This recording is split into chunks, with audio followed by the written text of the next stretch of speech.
Breaking news చూస్తున్నాం. Trump కి భారత్ చాలా స్ట్రాంగ్ వార్నింగ్ ఇచ్చింది. ఉడత ఊపులకు ఇండియా భయపడదంటూ వార్నింగ్ ఇచ్చింది. అయితే ఎన్ని టారిఫ్లు వేసినా వెనక్కి తగ్గేదేలే అంటోంది భారత్. వాణిజ్య ఒత్తిళ్లకు ఎప్పటికీ మేము వెనకడుగు వేయబోమని చెప్పి కేంద్ర మంత్రి పీయూష్ గోయల్ చాలా స్పష్టంగా మాట్లాడుకొచ్చారు. 6.5% వృద్ధితో ఇండియా దూసుకెళ్తోంది. ఎన్ని టారిఫ్స్ వేసుకున్నా ఈ ఏడాది ఎగుమతులు పెరుగుతాయి. European free trade association EFTA తో 100 బిలియన్స్ పెట్టుబడులకు సిద్ధమయ్యామని చెప్పి పీయూష్ గోయల్ అన్నారు. అయితే 10 లక్షలకు పైగా కొత్త ఉద్యోగాలు లభిస్తాయని చెప్తున్నారు ఆయన. అనేక దేశాలతో కొత్త వాణిజ్య ఒప్పందాలు చేసుకుంటున్నామని చాలా స్పష్టంగా మాట్లాడుకొచ్చారు. ఒకసారి పీయూష్ గోయల్ ఏం మాట్లాడారో చూద్దాం. ఆ తర్వాత మరింతగా అసలు భారత ఉద్దేశం ఏంటి, ట్రంప్ ఎందుకు ఇంత దుశ్చర్యలకు పాల్పడుతున్నారో మాట్లాడదాం. National interest will always be supreme. वो ध्यान में रखते हुए अच्छा अगर डील बनती है तो भारत तो विकसित देशों के साथ डील करने के लिए कभी भी तैयार. आपको पता है मैंने कई बार कहा है कि भारत कभी कोई ट्रेड डील डेडलाइन या समय सीमा के आधार पर कभी नहीं करते. जब डील अच्छी बन जाए, पूरी तरीके से पक जाए और देश हित में हो, तब उसको हम स्वीकार करें. National interest right. ప్రెసెంట్లీ ఇది పీయూష్ గోయల్ చెప్తోంది. ట్రంప్ ఎన్ని చెప్పినా ఏ రకంగా ఇబ్బందులకు గురిచాల ఆలోచనతో ఉన్నా మేము వెనక్కి తగ్గం. ఇంకా 6.5% ఆఫ్ వృద్ధితో ముందుకు వెళ్తున్నాం. ఇంకా ఎక్స్పోర్ట్స్ పెరుగుతాయి. ఇంకా చాలా అద్భుతంగా మేము వెళ్తామని చెప్పి భారత కామర్స్ మినిస్ట్రీ పీయూష్ గోయల్ మాట్లాడుతున్నారు.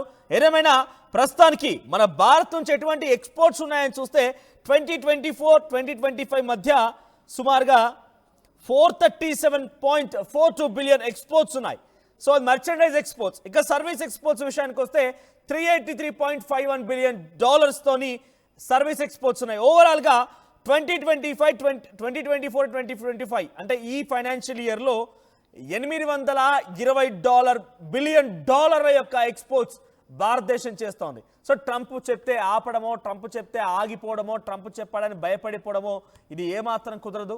సో $820 బిలియన్ ఎక్స్పోర్ట్స్తో మేము సిద్ధంగా ఉన్నాం. ఇంకా అభివృద్ధి చెందుతుంది. ఇంకా 6.5% ఎక్స్పోర్ట్స్ పెరుగుతాయి ఈ ఏడాది కూడా అని చెప్పి చాలా కాన్ఫిడెంట్ వ్యక్తం చేస్తున్నారు. అందుకే నేను మొదటి నుంచి చెప్తోంది ఒకటే, ట్రంప్ మనపై టారిఫ్ వేరేస్తాడని బాధపడాల్సిన పని లేదు.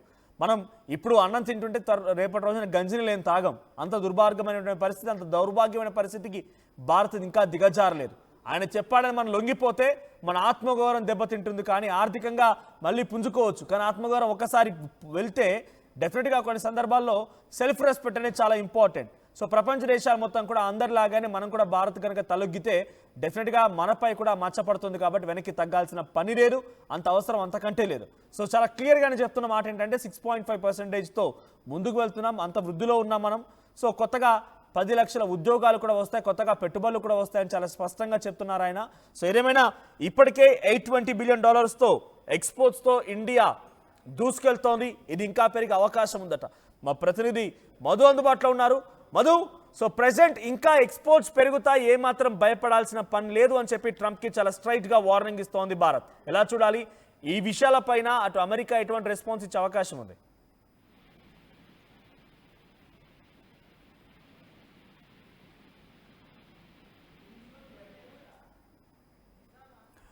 రైట్. టారిఫ్లు పెంచాడని బాధపడకండి.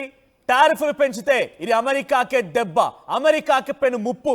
అక్కడ తిండి తిప్పలు మాని ఇన్ఫ్లేషన్ స్టార్ట్ అయిపోయింది. కనీసం ఆహారం కూడా దొరికిన పరిస్థితి డెఫినెట్గా తలెత్తబోతుంది. బికాజ్ ఇండియా అనేది ఒక రకంగా చెప్పాలంటే ఫుడ్కి ఒక నిలువెత్తు రూపం.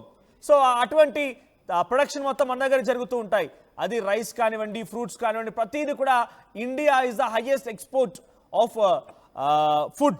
సో ఈ సిచ్యువేషన్లో ట్రంప్ టారిఫ్ విధించాడంటే అక్కడి ప్రజల యొక్క ఆహారం మీద దెబ్బ కొట్టినట్టే, వాళ్ళు తినేటువంటి తిండి మీద దెబ్బ కొట్టినట్టుగా భావించాలి.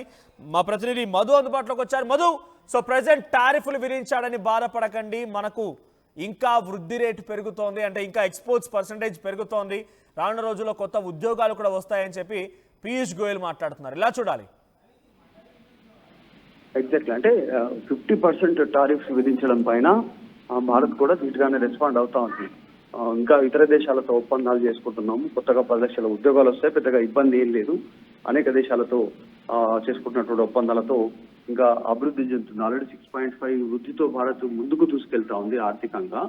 ఫ్యూచర్ లో మరింత ఆర్థిక అభివృద్ధి సాధించేటువంటి దిశగా అడుగులు వేస్తా ఉంది. ట్రంప్ చెప్తున్నట్టుగా అలాంటి సిచ్యువేషన్ లేదు, ఆర్థిక పరిస్థితులు అంత దిగజారు ఏం లేవు భారత్ లో. ఇంకోటి, ఇప్పుడు టారిఫ్స్ పెంచినా ఇంకా ఉత్పత్తి పెంచి ఎగుమతులు ఇంకా పెంచే ప్రయత్నమే చేస్తాం తప్ప భయపడేది లేదంటూ స్టేట్మెంట్ చేశారు. నిజంగా భారత్ కూడా దీనికి సంబంధించినటువంటి వ్యూహాత్మకంగానే ముందుకు వెళ్తా ఉంది. అంత ఈజీ కాదు కాబట్టి అనేక అంశాలపైన భారం పడేటువంటి అవకాశం ఉంది. కాబట్టి అమెరికాను కూడా ఒత్తిడికి లోను చేసేటువంటి కార్యక్రమాలపైన భారత్ దృష్టి పెడుతున్నట్టుగా తెలుస్తా ఉంది. ఆల్రెడీ అజిత్ దోవాల్ రష్యా పర్యటన, తర్వాత త్వరలో మోదీ చైనా పర్యటన, ఇలా అన్ని కార్యక్రమాలకు మరికొన్ని రోజుల్లోనే రష్యా అధ్యక్షుడు వ్లాదిమిర్ పుతిన్ భారత్ పర్యటన కావచ్చు, అన్ని దేశాలతో సత్సంబంధాలు కొనసాగిస్తూ ముందుకు వెళ్ళాలని ఆలోచన చేస్తుంది. వాణిజ్యపరమైనటువంటి అంశాలపైన భారత్ ఎక్కువగా ఫోకస్ చేస్తా ఉంది. కేవలం అమెరికా విధించేటువంటి పన్నులపైన ఆధారపడకుండా, వాటి భారానికి భయపడకుండా ఇంకా ఇతర మార్గాలను ఎంచుకునేటువంటి ప్రయత్నం అయితే భారత్ చేస్తున్నట్టుగా చాలా స్పష్టంగా కనిపిస్తా ఉంది. ప్రస్తుతం ఆల్రెడీ రాజ్నాథ్ సింగ్ అమెరికా పర్యటనను కూడా రద్దు చేసుకున్నారు. యుద్ధ విమానాలకు సంబంధించినటువంటి అమెరికా నుంచి కొనుగోలు చేసుకోవాలనుకున్న యుద్ధ విమానాలకు సంబంధించినటువంటి కాంబాట్, తర్వాత ట్యాంకర్ విధ్వంసానికి సంబంధించినటువంటి ఇంకా మరికొన్ని మిజైల్స్, కొన్ని నౌకాదళానికి సంబంధించినటువంటి బోయింగ్ విమానాలను, వీటన్నిటిని కొనుగోలు చేయాలనేటువంటి దానిపైన ఆలోచనలతో అక్కడికి వెళ్లాల్సి ఉండే, అధికారికంగా అక్కడి నుంచి ప్రకటన చేయాల్సి ఉండే, కానీ ఆ పర్యటనను రద్దు చేసుకున్నారు అనూహ్యంగా రాజ్నాథ్ సింగ్. సో భారత్ నుంచి అమెరికా పైన కూడా ఒత్తిడి పెంచేటువంటి కార్యక్రమానికి రంగం సిద్ధమవుతా ఉంది. నెతన్యాహు ఇజ్రాయెల్ ప్రధాని కూడా మాట్లాడారు. సో ఆయన భారత్ కు మద్దతు తెలుపుతూనే ట్రంప్ ను ఎలా దారికి తెచ్చుకోవాలో ఐడియాలు ఉన్నాయి చెప్తానంటూ స్టేట్మెంట్ చేశారు. చేస్తూనే మరొక కీలక ప్రకటన చేశారు. అమెరికాకు కడుపులో మంటలేగేలాంటి ఒక మాట మాట్లాడారు. మా దగ్గర ఉన్నటువంటి డిఫెన్స్ సిస్టమ్ కు సంబంధించినటువంటి అన్ని ఆయుధాలను భారత్ కు అమ్మడానికి ఇజ్రాయెల్ సిద్ధంగా ఉంది అంటూ స్టేట్మెంట్ చేశారు. సో అన్ని రకాలుగా భారత్ సత్సంబంధాలు కొనసాగిస్తుంది కాబట్టి త్వరలోనే ఒత్తిడి పెరిగే అవకాశం ఉంది ఈ అమెరికాకు సంబంధించిన అంశం పైన. ట్రంప్ మాత్రం సస్సే మీరా అంటున్నారు. ఎట్టి పరిస్థితుల్లో రష్యా నుంచి ఆయిల్ కొనుగోళ్లను నిలిపివేస్తేనే భారత్ తో వాణిజ్యపరమైనటువంటి ఒప్పందాలు ఉంటాయి, అప్పటి వరకు ఉండవు అనేటువంటి స్టేట్మెంట్ చేస్తున్నారు. కాబట్టి భారత్ కూడా అదే ధీటుగా ముందుకు వెళ్లే అవకాశం చాలా స్పష్టంగా కనిపిస్తా ఉంది. రైట్ మధు, సో చాలా క్లియర్ గా భారత్ పైన టారిఫ్ విధిస్తున్నారు కాబట్టి ఆ టారిఫ్ తో మీరు బాధపడకండి, we have very much capable of doing more exports అని చెప్పి అంటున్నారు పీయూష్ గోయల్. మనం ఇంకా చాలా క్యాపబుల్ గా ఉన్నాం, ఇంకా చాలా అద్భుతంగా ఎక్స్పోర్ట్ చేయగలుగుతాం అనేటువంటి మాటని పీయూష్ గోయల్ మాట్లాడుతున్నారు. ఇప్పటికే 6.5% వృద్ధితో ముందుకు వెళ్తున్నాం. రాను రోజుల్లో మరింతగా మనం వాణిజ్యపరంగా ముందుకు వెళ్తాం. అమెరికా మనపై ఒత్తిడి తెచ్చిందనంటే ఇక్కడ కొరివితో తలగొక్కున్నట్టే ట్రంప్కే ఎఫెక్ట్ పడుతుంది, కానీ మనకు ఏం కాదు అంటున్నారు ఆయన. సో 10 లక్షల కొత్త ఉద్యోగాలు కూడా వస్తాయని చెప్పి ఇటువంటి మాటని భారత కేంద్ర మంత్రి ప్రస్తుతానికి పీయూష్ గోయల్ మాట్లాడుతున్నారు. ఒకసారి ఆయన ఏం మాట్లాడారో చూద్దాం.